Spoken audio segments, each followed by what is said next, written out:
Hey everyone, and welcome back to Country Music Made Me. Thank you so much for joining us once again. As always, please make sure you are liking, sharing, following, subscribing to us on whatever streaming service you are listening on. You can leave us a review, a rating, tell your friends, your family, your neighbors to come on over and have a listen. The support means the world each and every week to help us come back with new and exciting conversations. Today, we're sitting down with Canaan Cox. He has been an independent artist ever since moving to Nashville back in 2016. Now, at the beginning of 2020, things were starting to happen. Some new opportunities were forming, but unfortunately, with COVID, some of those opportunities disappeared as the year went on. And now in 2021, he's starting things back up again in the hopes of creating a successful country music career. One of the big opportunities that happened earlier this year was an appearance on the Bobby Bones Show. Now, he is hoping to take that and build on it to create new opportunities throughout 2021. So please enjoy our conversation with Canaan Cox. For you, as far as work goes right now that we're back into shows, have you been able to quit your serving job that you had to pick up during COVID? Yeah, I think I've picked up one shift after the Bobby Bones thing. Because I worked there in 2016, and then I was able to, with music, get out of that, and music was full time. And then during COVID, I went back there. So yeah, with the shows coming back up, I haven't picked up near as much at all. I think, yeah, like I said, I think there's been one or two shifts, and that was maybe 3 months ago. Awesome. And you mentioned Bobby Bones. What was that experience like? Like at Yeah, first, handing him that coaster in the restaurant with your name on it, and then getting the call from him. yeah. It was a little bit surreal. I saw him. I was like, I'm pretty sure that's Bobby Bones. And on the show, I talked a little bit about seeing him, and I just literally stood there. I think I stood there at the register, and I was like, what do I do? Do I do something? Is he going to hate me? Is he like, who's this kid? Anyways, so obviously I did it, and then I didn't even think anything about it. I did it. Was like, cool. Enjoy your dinner. Like, I'm gonna go, and I didn't think anything more of it. I was like, I'm just gonna go about my day. And then the next day, I think I was grocery shopping, and I got a Nashville number. Hey, this is Bobby Bones producer. We'd love to have you on the show. And call my dad immediately. I was like, Dad, guess what? And then after that happened, and then they said that I was going to be coming on the show the next day to actually perform, cried immediately. Legit, like I just stopped and was like, and just cried. Just because it's just a cool thing. Bobby is still doing some cool stuff for me behind the scenes, and has lent his hand again in some cool things, and has done more for me than he actually knows. And it's literally probably one of the best things that's happened to me in the career. Last year, not to get too deep into it all, but 2020 was a really good year. Was supposed to be before COVID. We had WME came on board, and we had some festivals, we had some opening slots, and then obviously COVID. And so to be still an emerging and independent artist now post COVID, everyone's pretty much copy and pasted everything for their bigger guys, and so the developing acts are kind of not so much getting the love as they were before, which is fine. Like, I'm not saying like, oh, boohoo, or cry. Like, I understand it's business. So you're of course going to focus on your top performers more than but there's certain things that you can do, that I'm doing and the team's doing to kind of get back going for, hopefully some cool steps for 2021.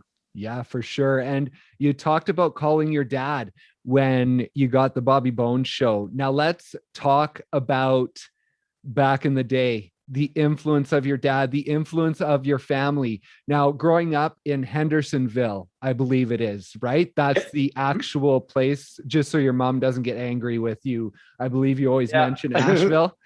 Yeah, I always say Asheville because everyone knows where it is. And then obviously, in Tennessee, they also have a Hendersonville. So I'm always like, Asheville, just a little, north of Hendersonville. So yeah, Hendersonville, North Carolina. And your parents were both musical, right? Your mom had more of a career in it, and then your dad was more of a writer within music. Yeah. So mom actually still, she picked it back up, just doing like, just for fun on the bar scene.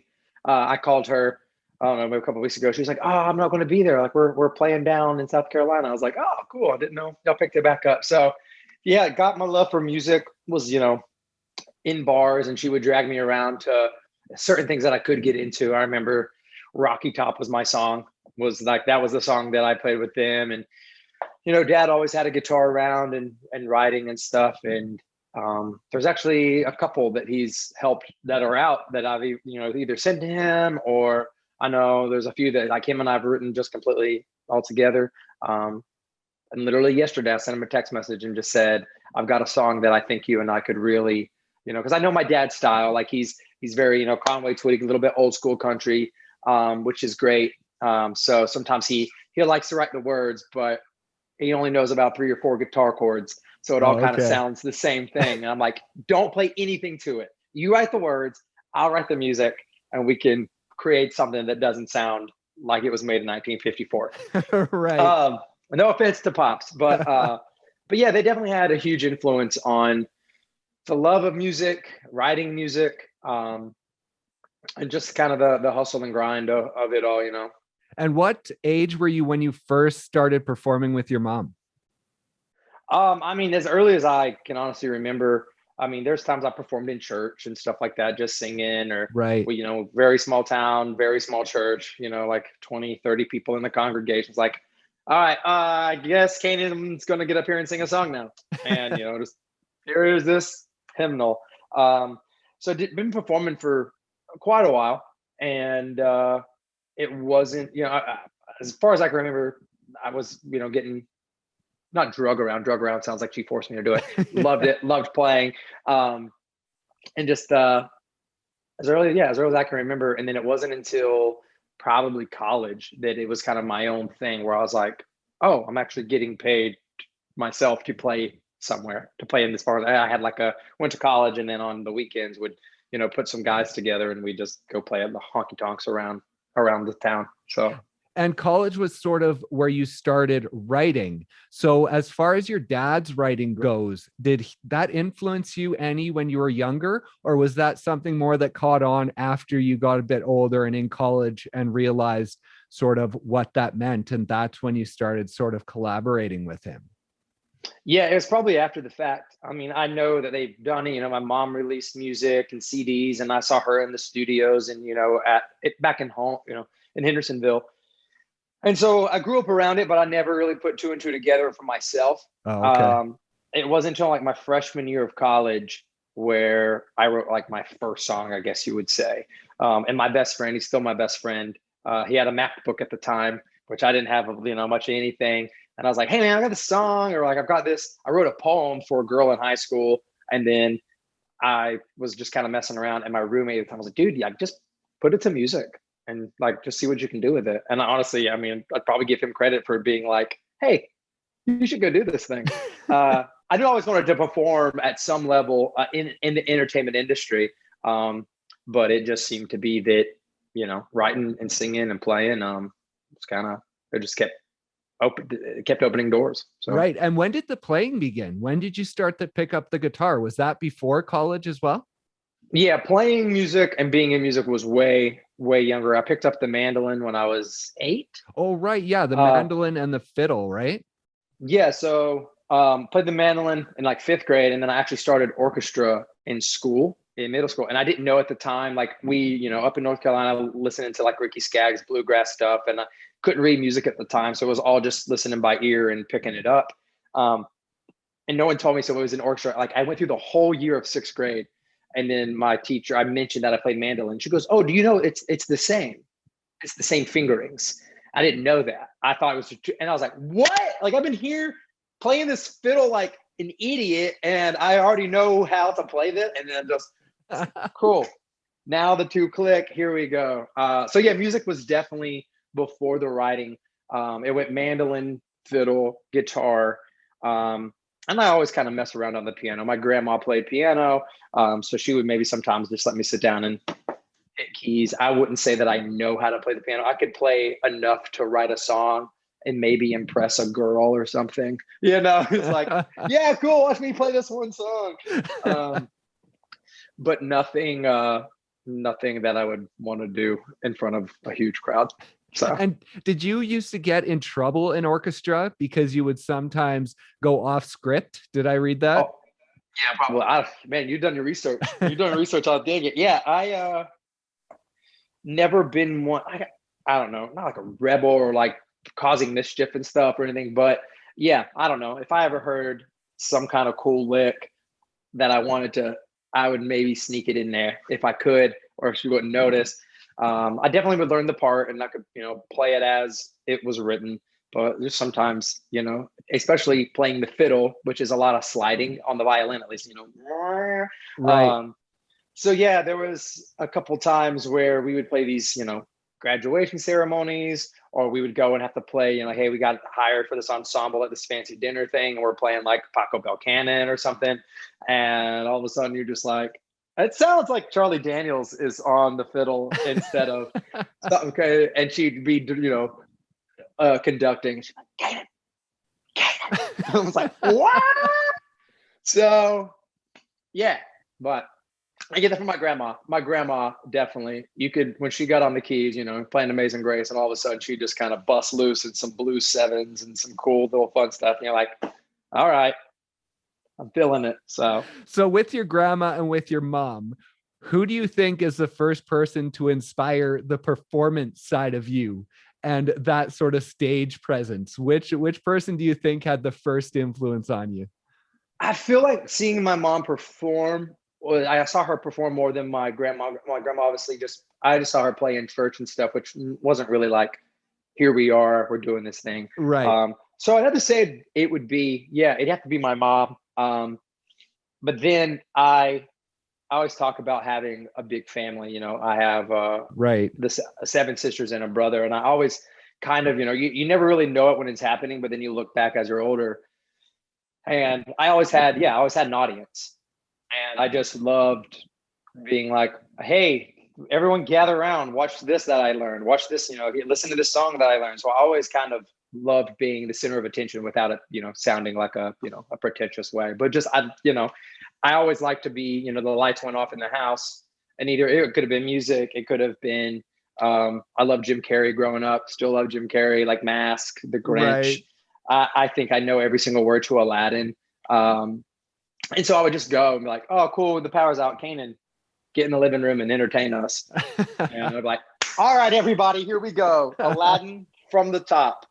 And so a little bit of that, just a little bit of everything. Seeing my mom perform and sing, obviously, I don't think it took until later as far as the performance side, but just having the family to perform to. And then obviously getting into, I saw one of my older sister did theater, and I didn't, you never know what you want to do growing up. And then I was in like 4th grade and she was in a play. And I looked up, to her, and I was like, well, I want to be in a play too. So then I started doing theater, and then that branched into other stuff. And I think all of it just kind of builds on top of itself. Right. And now you were a big sports guy as well growing up, and theater as well. So going into college, what was it that drew you mostly to wanting to take sort of the theater route when you got to college? Yeah, I loved football. I had offers from Ivy League schools. I had Georgia Tech was a big one. I was a running back, and I got hurt in my sophomore year. I had stretched my MCL. So, I don't think that really had a big effect. I only had to miss 2 games, and I recovered and then played for the rest of the 2 seasons and never got like hurt again, right. dramatically or anything. But I don't know. I just never really, it was cool to go out to certain stadiums, of course, hey, we'd love for you to come out, check out the stadium, sit sidelines on the games. And we did that for a couple schools. And I don't know, it just never really sat with me as, oh man, I want to go to the NFL. Right. And so I don't really know what it was. I had that. And then there's also, for theater, it's called like SETC, South Eastern Theater Conference. And then there's UPTAs, it's basically cattle calls it's like the NFL Combine for college theater. So you Oh, go okay. and so all of these schools are there, and you get up and you have 90 seconds to basically do a monologue. And if you're doing musical theater, you do a song, and then you have a dance callback later. So they see you all, and then they'll teach you like a beginner, intermediate dance routine, and whichever one you feel more comfortable with, you go through, and then you go back to the hotel, and then you have a number, and then each school's like, hey, we want to see number 42. We want to see, Wow, quite a and then you go, process. oh, it is. And yeah, it's crazy. And so then you're literally there and you go get your callbacks. And then I think it was in Memphis at the time. So a group of us went and we did did all our stuff. And then, and then you hope that these colleges want to accept you into these programs. Not every school has, a great theater program. So you got to be a little selective. The Catawba College is where I went, and it had a really good theater program. I also went to Elon University, which they only accept 16 BFA theater or musical theater students in their program. Oh, Which okay. I got into the program, but my SAT score wasn't the greatest at the Ah, time. So they were like, "We love you. We just need you to retake the SATs and like get a little higher score." I was like, "Cool, awesome."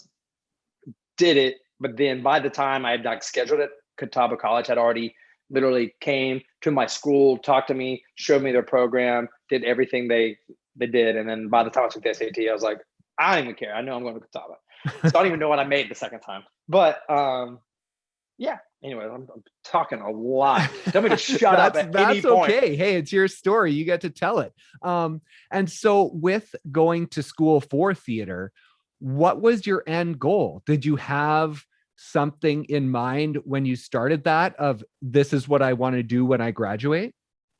Not really at the time. Obviously, you're 18 years old, and all I could really think of is they're paying me money to go to school.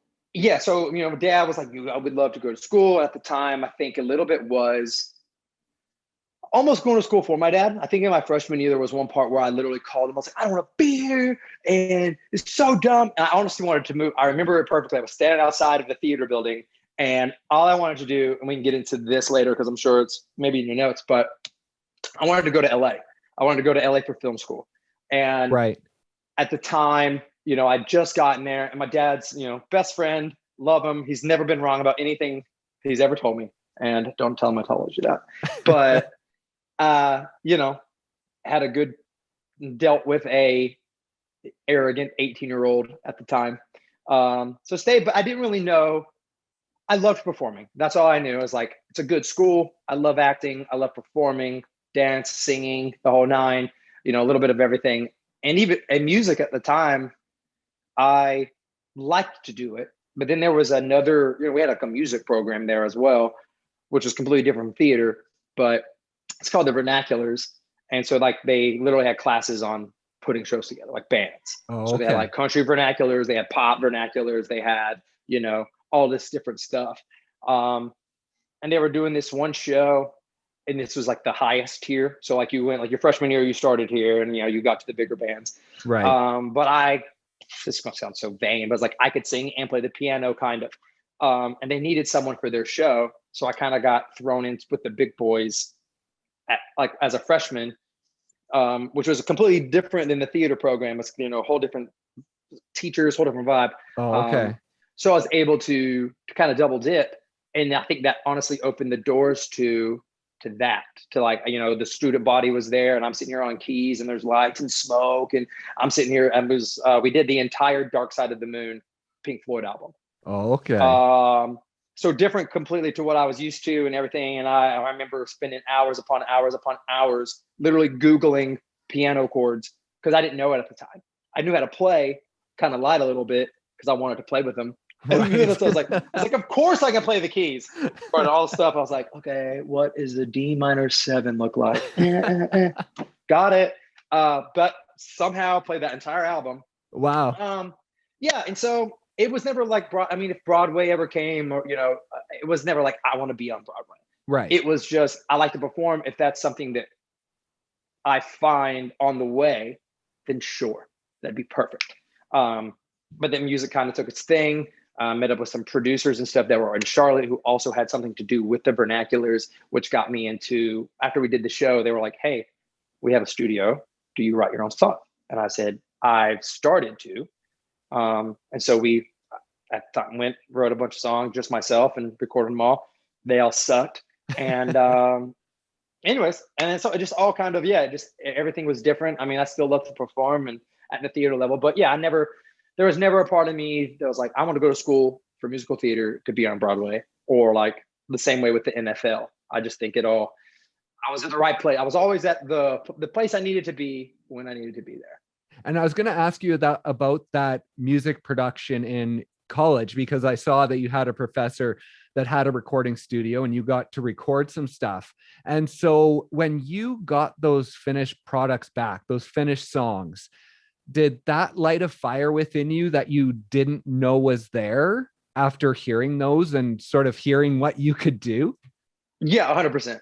And I mean, at the time, I thought it was the best thing ever. Listening to it now, I'm like, this sucks. So, but at the time, I was in college. My dad helped me out. We did a 3-song EP.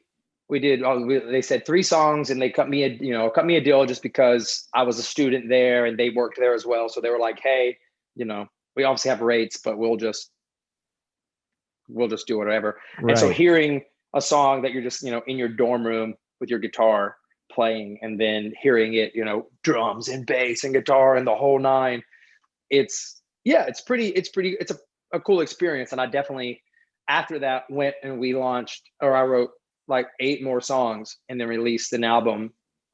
I think literally like the next year, right? Like my sophomore year. We finished it. I remember that story too. That's a whole nother time, but we finished it. It was literally my baccalaureate service, or however you say that, at graduation. We had this whole ceremony at like 11 o'clock, but the producers were gone, but we hadn't finished the vocals. And like, I leave the next day, we graduate and we're gone. Right. And college was like 3 hours away. So I was like, I need the keys to the studio. It was like a crash course on how to use Pro Tools. I was calling, I was like, hey, I'm in the studio. How do I get a new track open? Boom, record, would go and like sing the harmonies, come back, hit part, new track, and finish the album myself at the studio, and then like ran to the chapel in my gear. I was like, cool, album's done. I'm graduating. But yeah, so hearing it definitely lit a fire to continue to do more. And I saw that your debut EP, when you moved to Nashville a few years later, you had recorded before you got to Nashville and you re-recorded. So is that album that you recorded at the end of college that you re-recorded when you got to Nashville? That was from my second one. So I had one, it was called Guitars and Girls. It was horrible. It's gone. You'll never, ever hear anything of it. Only the like OG fans, or like the original gangster fans, will ever hear it if they have the hard copies, or if they downloaded it on iTunes a zillion years ago. Right. So then we released, I released about like 3 or 4 singles. But by the time I graduated, I went to Texas and performed at Six Flags. So in between contracts, I'd go back and record when I could. Oh, okay. With the same guys in Charlotte. And by the time that we had done that over a couple, I think it was like 2 years, I'd done like 4 or 5 songs. And so I was like, if we can record just 5 more, I can just put all those on an album. And I think that's when I maybe hit my stride a little bit on songwriting that wasn't garbage. That was like, okay, cool. We got that out of the way. Here's some like okay stuff. Like Lie was on there, Coming Back. Those 5 songs that are on the self-titled EP were all from that second album. Coming Back, Giving Up, Summer, Just Me, and Lie.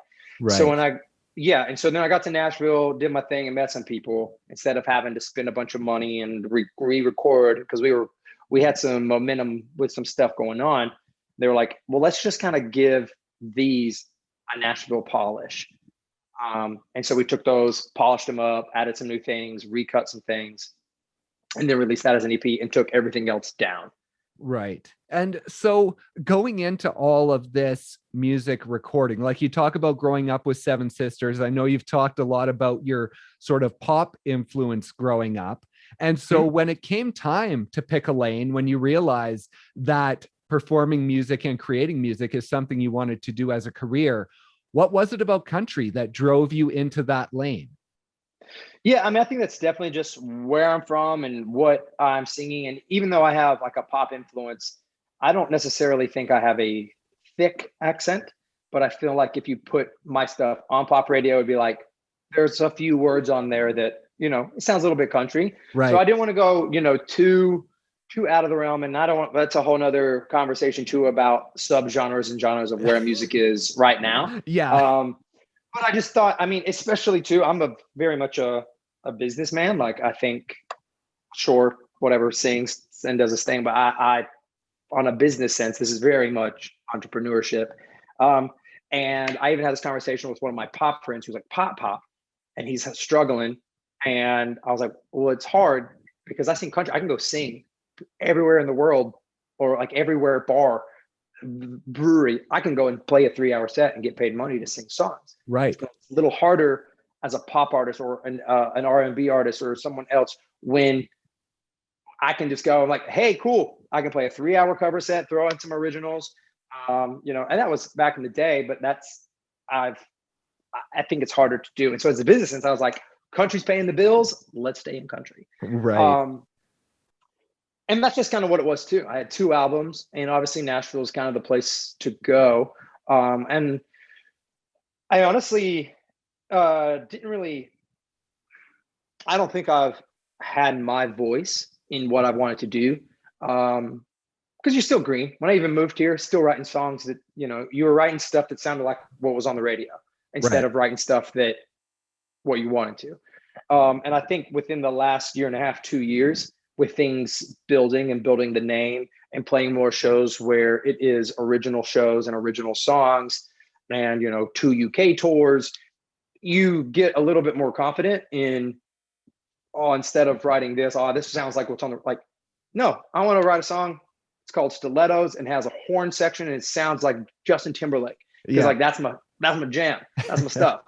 Was it the most popular song on Spotify? No. But at that time, especially during COVID, I think that's 100% what that EP for me was a 6 songs of, it's COVID.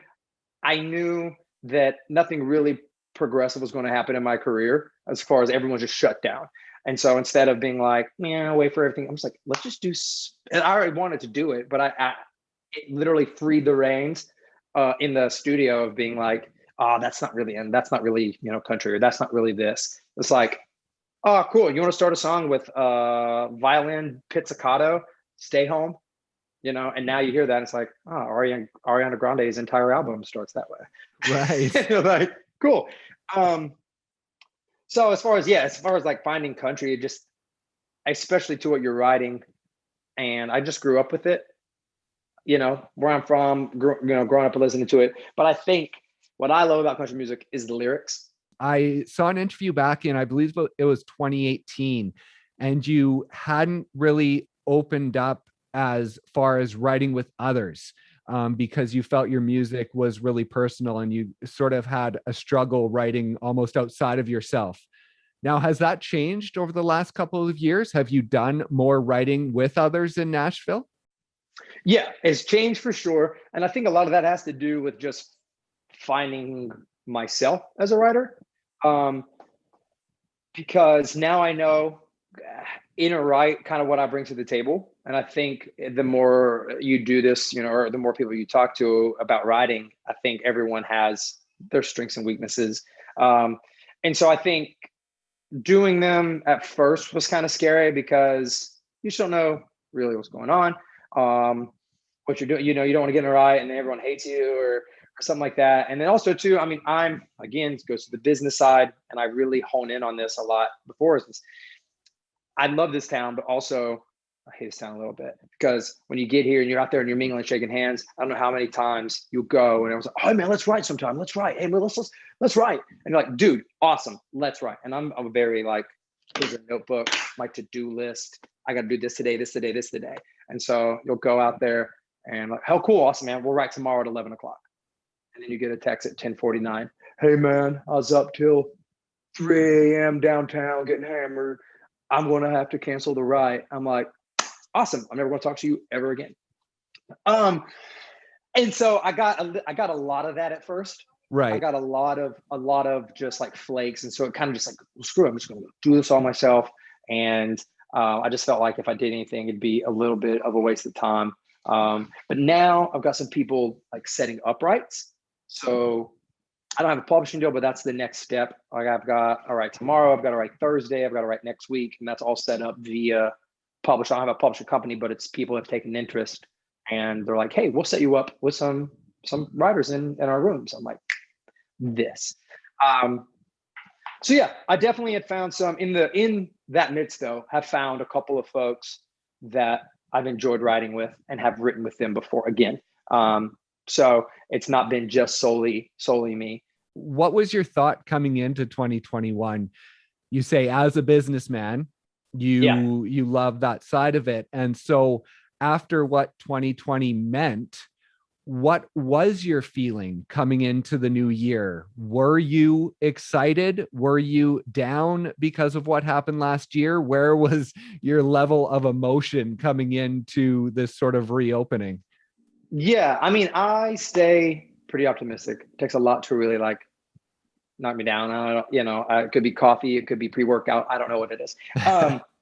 But and of course, I mean, I don't say that. I definitely had days where I'd call my dad. I'm like, I don't know what to do. During 2020, I went back to Del Frisco's. I worked at a greenery, just like watering plants and slinging mulch. I did what I had to do to survive. But I stayed pretty optimistic, still released the songs, did the videos. So coming into 2021, I was very optimistic in the sense of that I could sense. It took a couple months. It wasn't like January 1st, let's roll. Yeah, but for sure.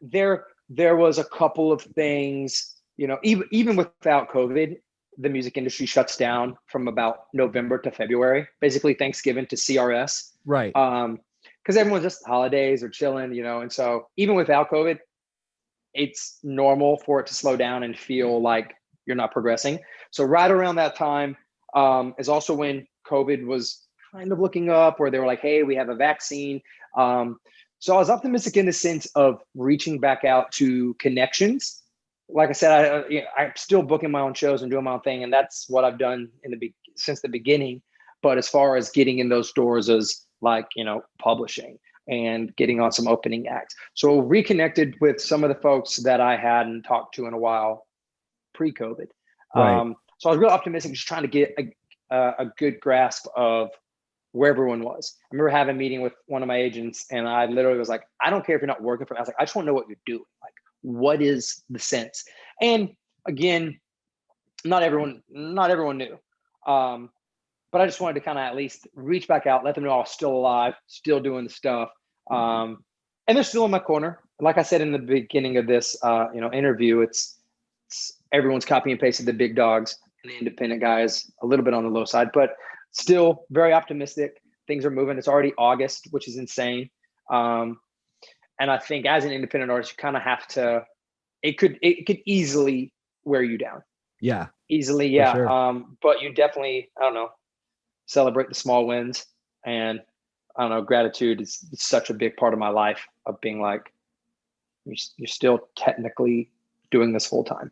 Yeah. Like, you're still playing songs, you're still doing it. You might not be at the level you want to be at. However, there's also people who aren't even, would kill to be in your shoes. And do you think you'd still be around if you didn't have that business focus to you? Not at all. No. I mean, even at prime level, even if COVID wasn't a thing or whatever, I mean, that took a lot. I mean, that the going out and getting 2 different jobs to survive, I think, was the businesses. Because I think it was a matter of survival, and could have either taken COVID as like, oh, poor me, or you could have been like, this is time to just focus up on other things, booking where you can.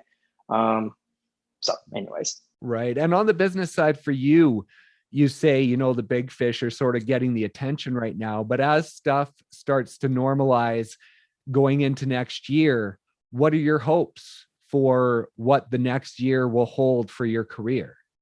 Yeah, I hope it ends up, not hoping it's going to end up this way, I promise. Hopefully some festivals, and some opening slots. That's kind of what we're working on that right now.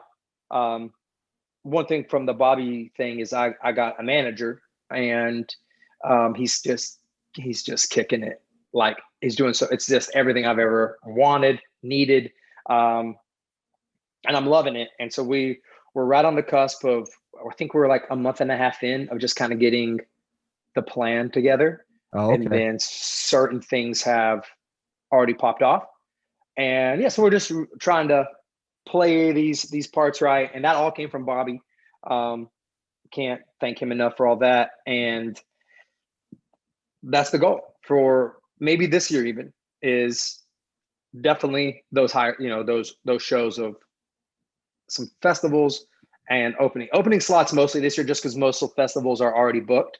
Right. And even some of 2022's festivals are already booked. I asked my guy WME, I don't know, maybe 6-7 months ago. I was like, "What are you doing? Like, what? You know, I don't care that you're not working for me, but what are you doing?" He was like, "We're working on artist 2021A, artist 2021B plan, C plan, and then if all of that goes to crap, 2022, 23." I was like, "All right." So I'm sure even 2022 is already taken for some of this bigger stuff.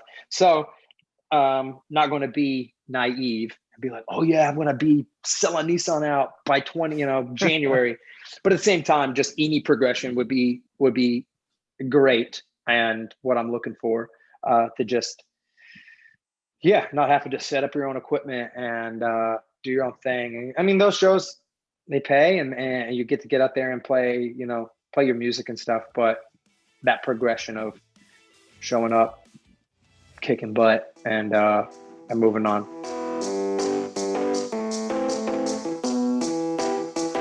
Thank you so much once again for listening, and thank you to Canaan for stopping by and sharing his story. Be sure to head over to your favorite streaming service and listen to his entire musical catalog. Please also make sure to like, share, follow, subscribe to us on whatever streaming service you are listening on, and also leave us a review, a rating. Tell your friends, your family, your neighbors to come on over and have a listen. That support means the world. Thank you so much once again for listening, and we'll see you next time on Country Music Made Me.